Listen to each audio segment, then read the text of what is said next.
सिगी तालक से अखोन लाउगदोइसे सूसु लोई नाकंदा थमग्रसी narco terrorism सु नाकंदा थमग्रसे लोई नाकंदा लाइग्रसनोबा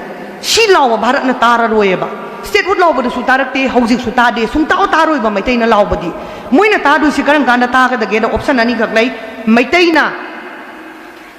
तोरा तुगै मै थारकपा इम्फालदा मी सिदोरा कांदा मोय खोंफम मतम पुंबदा हंदोकनेबा अदुना अखोयगिदी Bharat ngamthoknaba natana akhoi lambi leite akhoi hatnaba su sem sasi aduga akhoi ningdamba setana lahongnaba khola oina lahora se ningdamba tal hogda taragadi bharat na sungta tararo moina khwaida kiba demand se merger agreement ka ningdamba ganeba aduna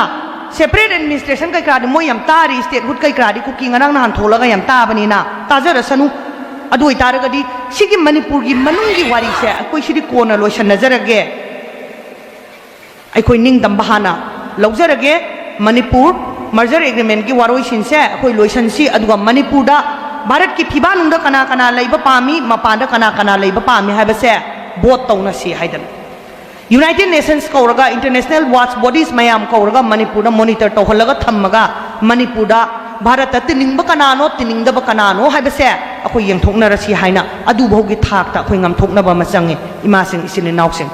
Bharat के अखोई सिंगनगे हाइतारगदी ngasi अखोइना थेंगनरिबा लानफम से लान ngamगे हाइतारगदी मसिगी demand से तौरगा मणिपुर से सिना भारत से अमोकन्ना